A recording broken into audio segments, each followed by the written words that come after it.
Hi guys, welcome back to Maithili diaries. Today మనం వచ్చేసి శ్రీ పూరి జగన్నాథ్ టెంపుల్కి వెళ్తున్నాం. ఇది వచ్చేసి రోడ్ నెంబర్ 12 బంజారా హిల్స్లో ఉంది. ఈ టెంపుల్కి మనము బస్లో రావచ్చు అండ్ మెట్రోలో రావచ్చు. మెట్రో స్టేషన్ అయితే 5 కిలోమీటర్స్ దూరంలో ఉంది.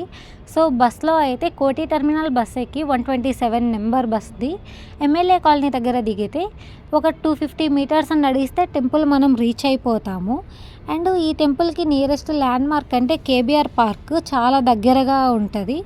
అండ్ ఈ టెంపుల్ వచ్చేసి ఒడిస్సాలో ఉన్న పూరి జగన్నాథ్ స్వామి టెంపుల్కి రెప్లికా సేమ్ అలానే ఉంటుంది. అండ్ అక్కడ ఏమైతే కల్చర్ అవన్నీ ఫాలో అవుతామో ట్రెడిషన్స్ అవి సేమ్ ఇక్కడ కూడా అవే ఫాలో అవుతారు. అండ్ ఈ టెంపుల్ని 2012లో హైదరాబాద్లో ఉండే ఒడిసియా కమ్యూనిటీ వాళ్ళు కన్స్ట్రక్షన్ చేపించారు. సేమ్ అక్కడ ఎలా ఉంటుందో అలానే. అండ్ ఈ టెంపుల్ టైమింగ్స్ వచ్చేసి morning 6 to afternoon 12 and evening 5 to night 9 వరకు ఉంటుంది. అండ్ సండేస్ అయితే 1 అవర్ ఎక్స్ట్రా 10 వరకు ఉంటుంది.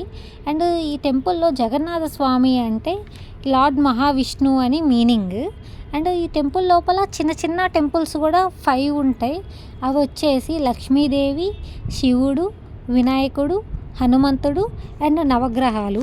నేను నవగ్రహాలను అయితే చాలా క్లియర్గా వీడియో తీశాను, కానీ రిమైనింగ్వి అంత క్లియర్గా వీడియో తీయలేకపోయాను.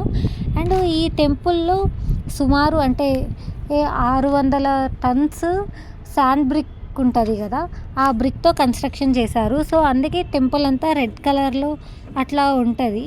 అండ్ ఇంకా ఆ స్టోన్స్ను కూడా ఒడిస్సా నుంచి తీసుకొని వచ్చారు అంట.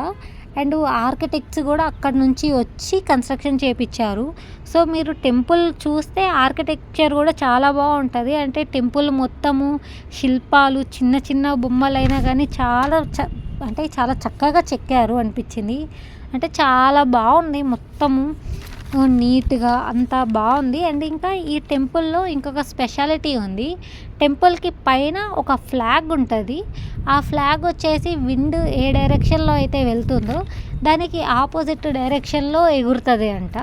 నార్మల్ ఫ్లాగ్స్ అయితే విండ్ ఎట్లా ఎగురుతుంటే అట్లా ఎగురుతాయి కదా, అలా కాకుండా ఇక్కడైతే విండ్కి ఆపోజిట్ డైరెక్షన్లో ఎగురుతుంది ఆ ఫ్లాగ్ వచ్చేసి.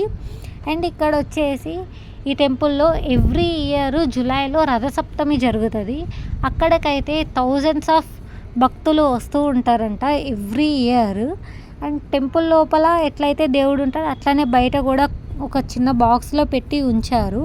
అండ్ ఓవరాల్ టెంపుల్ చూస్తే చాలా బాగుంటుంది. అండ్ గోపురం ఉంటుంది కదా, గోపురం దగ్గర వేరే టెంపుల్స్లో అయితే గంటలు ఉంటాయి, ఇక్కడైతే ఒక ఆకారంలో ఉంది. బట్ దాని పేరు నాకు తెలియదు. మీకు ఎవరికైనా తెలిస్తే నాకు కామెంట్ సెక్షన్లో చెప్పండి, నేను ఖచ్చితంగా తెలుసుకుంటాను. అండ్ ఈ టెంపుల్ ఎవ్రీడే ఈవినింగ్ ఉంటుంది కదా, సౌండ్ విజువల్స్ అవి జరుపుతారు. అండ్ గోడలు ఉంటాయి కదా, గోడల మీద కూడా ఎంతో చక్కగా చాలా అంటే చాలా బాగా శిల్పాలు అవన్నీ చెక్కి చాలా కలర్ఫుల్గా ఉంది. మీరు ఎవరన్నా వద్దామనుకునే వాళ్ళు మార్నింగ్ 10 లోపు రండి, ఆర్ఎల్స్ ఈవినింగ్ రండి. ఎందుకంటే మొత్తము నేల మీద నడవాలి, కాళ్ళు కాలుతాయి అనేసి నా సజెషన్ అంతే. అండ్ ఎంట్రన్స్ దగ్గర కూడా లక్ష్మీదేవిది ఉండి అదంతా అసలు టెంపుల్ చాలా బాగా అనిపించింది. ప్రసాదం వచ్చేసి ఈ కాజాలు అయితే 560 అట్లా ప్రైజెస్ ఉన్నాయి, అది స్క్రీన్ షాట్ తీసుకోండి. అంటే కాజాలు నార్మల్ ప్రసాదం కూడా పెడతారు, పాయసం పెడతారు ఇక్కడ. అండ్ ఇవి ప్రసాదాలు ఉంటాయి కదా కాజాలు, అవి మనం కొనుక్కోవాలి. కాజా, లడ్డు అయితే 100 రూపీస్ బాక్స్. అండ్ కొబ్బరి laddu 60 rupees box. And temple night view కూడా నేను ఫొటోస్ అటాచ్ చేస్తాను, చూడండి. మీకు ఇలాంటివి మరిన్ని ట్రిప్ వీడియోస్ కోసం నా ఛానల్ని సబ్స్క్రైబ్ చేసుకొని ఫాలో చేయండి. Bye guys, thanks for watching.